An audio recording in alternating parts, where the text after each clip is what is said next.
अस्सलाम वालेकुम नाज़रीन, मैं हूं आपका अपना दोस्त रियासत अली खान और अपन लोग देखेंगे रियल तेलंगाना पे तकनी खबरनामा। तो आइए सबसे पहले नजर डालते हैं हेडलाइंस पे। हेडलाइंस बोले तो सुर्खियां।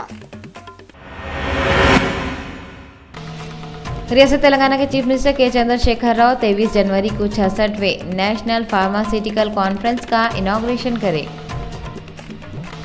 टीआरएस पार्टी वालों की तरफ से 22 जनवरी को पहला मेगा अवेयरनेस प्रोग्राम हुआ। तेलंगाना के deputy chief minister Mohammad Mahmood Ali old city में तेलंगाना भवन का इनॉग्रेशन करे।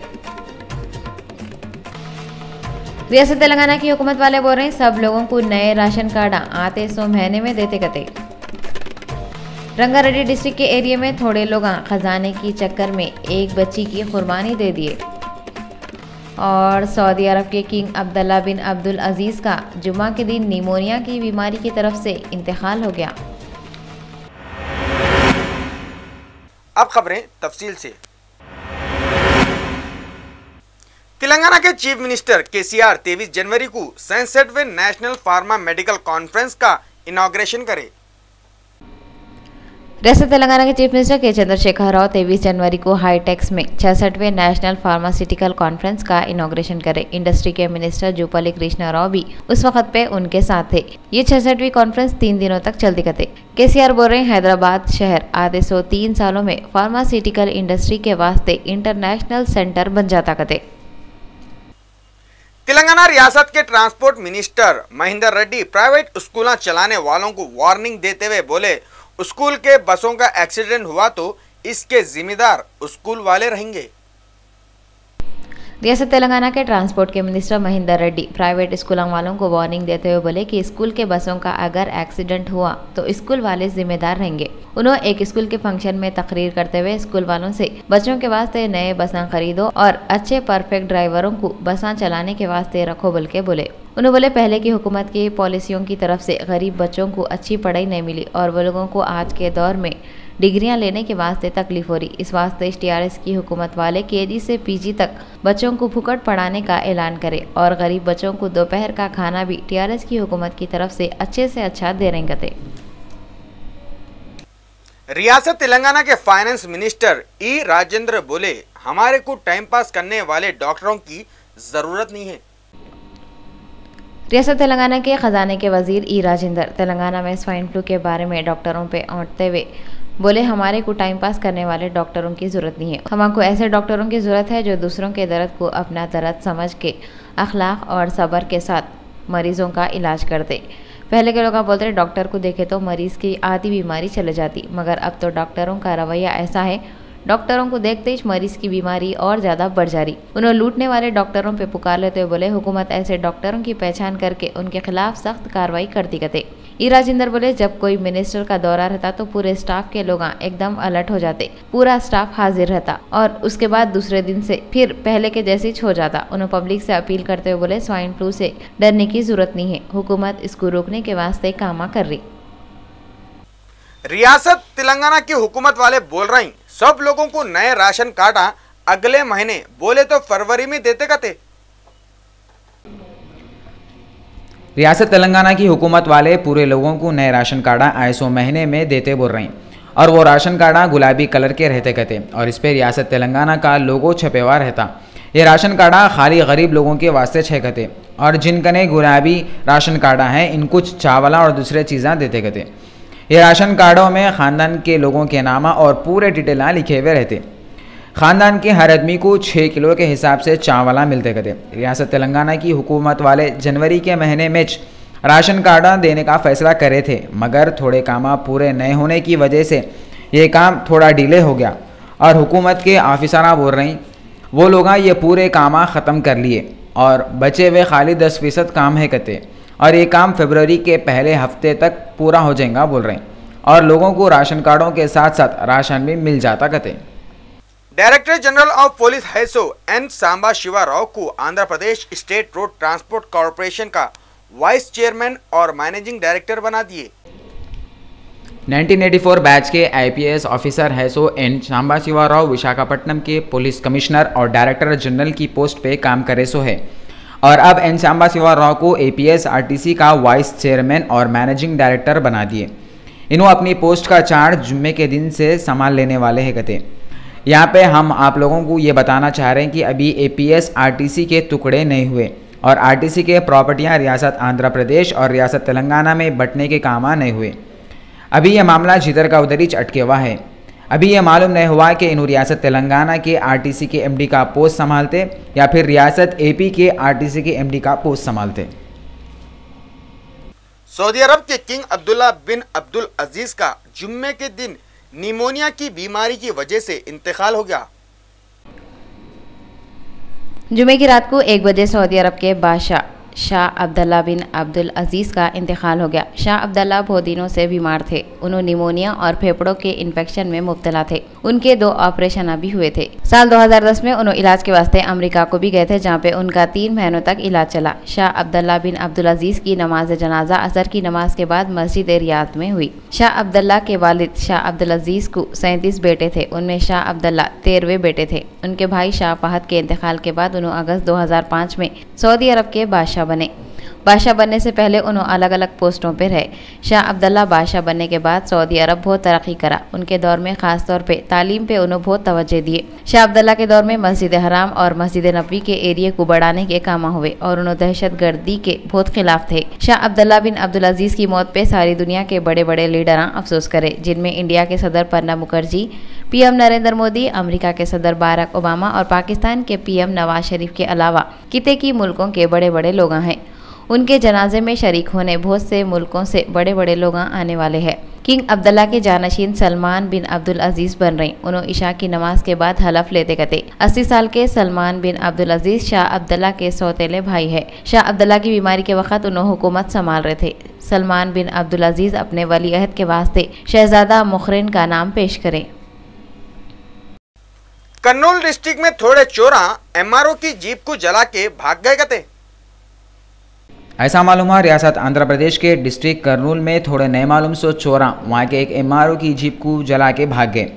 जैसा एमआरओ को ये आग लगने के बारे में मालूम हुआ, इन्होंने फौरी फायर इंजन वालों को बुलाए। वो लोग आके आग बुझाए तक जीप पूरी जल गई थी।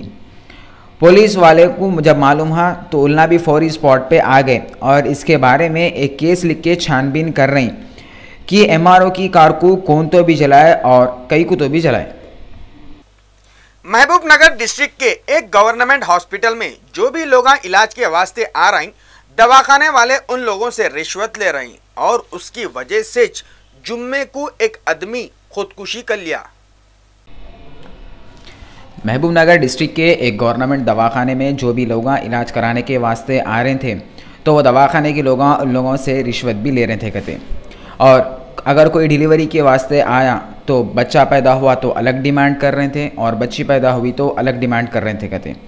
ऐसी जुम्मे को कोंडप्पा आदि केशवा नाम का एक आदमी अपनी बीवी को लेके डिलीवरी के वास्ते दवाखाने को आया। डॉक्टर ने इसकी बीवी का इलाज करे और बच्चे को बाहर निकाल दिए। जब ये बच्चे का बाबा मिलने गया तो दवाखाने वाले उसको रोक के बहुत बड़ी रिश्वत पूछे। जब इन्हें रिश्वत नहीं दे सका तो दवाखाने वाले इसको झिड़क दिए। इसके बाद ये आदमी मतलब आदि केशव अपने 2 साल के बच्चे को लेके वारनापेट क्रॉसिंग करने जाके ट्रेन के नीचे लेट के खुदकुशी कर लिया, मगर इन्हें मरने से पहले एक सुसाइड नोट छोड़ दिया और उसके ऊपर अपना फ़ोन भी रख दिया था।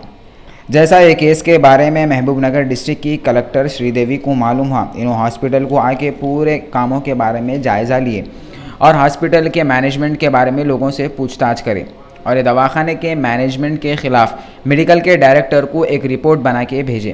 पुलिस वाले भी वहाँ पे आके एक केस बुक करें और ख़तरनाक तरीके से इसकी तहक़ीक़ात करने में लगे हुए हैं।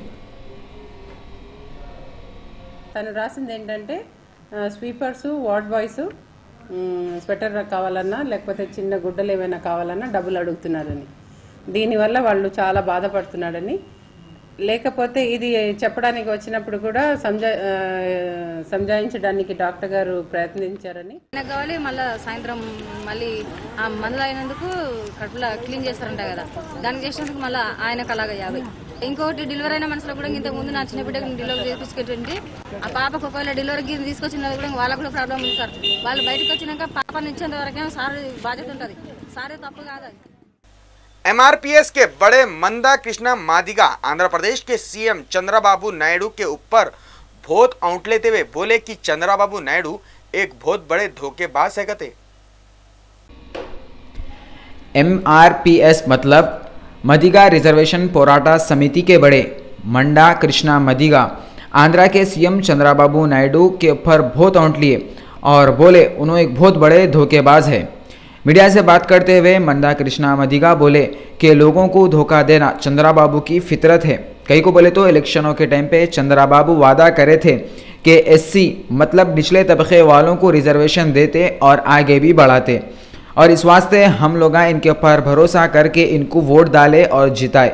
मगर जैसा इन्हों इलेक्शन जीत गए और गवर्नमेंट बना लिए, इन्हों हम लोगों से अनजानिच हो गए और बहुत बड़ा धोखा दिए। एक सवाल के जवाब में मंदा कृष्णा बोले हमारे को जगन मोहन रेड्डी या इनकी YSR कांग्रेस पार्टी से कुछ भी शिकायत नहीं है। झुपुड़ी प्रभाकर YSR कांग्रेस पार्टी में रहने के बाद भी हम लोग इसको सपोर्ट नहीं कर सके, मगर इन्हों फिर जोश में आके बोले कि अगर चंद्रबाबू का ये हाल रहा तो आने वाले इलेक्शन में हम लोग कैसा भी चंद्रबाबू को हराएंगे। रंगारेड्डी डिस्ट्रिक्ट के अकानपल्ली एरिया में थोड़े लोग खजाना मिलता बोल के 1 साल की बच्ची की कुर्बानी दे दिए। रंगारेड्डी डिस्ट्रिक्ट के एरिया अकानपल्ली में ज़मीन में से सोना निकलता बोल के मालूम हुआ तो थोड़े लोग मिलके 1 साल की बच्ची की कुर्बानी दे दिए। असल में सबसे पहले थोड़े लोगों को ये मालूम हुआ कि अगर कौन सी भी छोटी बच्ची की कुर्बानी दिए तो इन लोगों को ज़मीन में से ख़जाना मिलता। तो इन लोग सब मिलके एक घर को गए और वहाँ जाके ये लोग एक औरत को नशे की दवा पिलाए जिससे वो बेहोश हो गई। उसके बाद ये लोग वो औरत की 1 साल की थी सो छोटी बच्ची को लेके भाग गए और इसकी कुर्बानी दे दिए। जैसा वहाँ के पुलिस वालों को इसके बारे में मालूम हुआ तो इन लोग जल्दी स्पॉट पे आके एक केस बुक कर लिए और ये गिरी हुई हरकत करने वाले मुजरिमों को पुलिस ढूंढने में लगी हुई है। बच्चियों की कदर ना पहले ज़माने में थी और ना आज के ज़माने में है। पहले के लोग बच्ची पैदा हुई तो बेइज्जती की बात समझ के उसको दफन कर देते थे, और अगर बड़ी हो गई तो कहाँ इसके पीछे शादी का खर्चा लगा लेते बोल के मार डालते थे, यानी तो फिर ज़िंदा दफन कर देते थे। मगर आज के ज़माने में लोग बच्ची को पैदा होने से पहले नहीं मार रहे बल्कि पैदा होने के बाद मार रहे हैं। कई को बोले तो इन लोग सोच रहे हैं कि बच्ची पैदा हो गई तो आमदनी का ज़रिया हो जाता। थोड़े लोग बच्ची पैदा होने के बाद पैसे या ख़जाने के वास्ते अपनी बच्ची की कुर्बानी देते, तो फिर थोड़े लोग अपनी बच्चियों को बड़े करके किसको तो भी बेच देते। बहरहाल ये जहालत जब भी थी और अब भी है। आखिर लोगों के जहनों में से जहालत कब मिटेंगी और कब लोग अपने अपने बच्चों की कदर करेंगे। గత కొన్ని సంవత్సరాల నుంచి ఇక్కడ ఉంటుండే మరి రాత్రి ఎవడో గుర్తు తెలియని వ్యక్తి వాళ్ళ ఇంట్లోకి జొరబడి ఆమె కాలు చేతులు కట్టి ఆమెకు చిన్న ఒక 8-9 నెలల పాపాయి ఉండే ఆ పాపాయిని TRS की तरफ से 22 जनवरी की शाम को पहला मेगा अवेयरनेस प्रोग्राम हुआ। तेलंगाना राष्ट्रीय समिति की तरफ से पहला मेगा अवेयरनेस प्रोग्राम पुराने शहर के एतबार चौक में है सो TRS के ऑफिस पे जुमेरात की शाम को हुआ।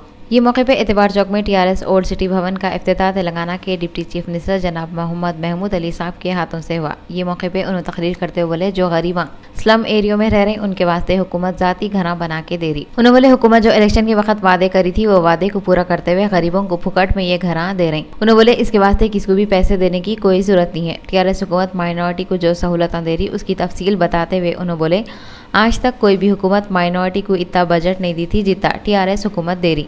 मेगा अवेयरनेस प्रोग्राम में 2,500 औरतें और मर्द TRS में मिले। ये मौके पे TRS के लीडर जनाब रशीद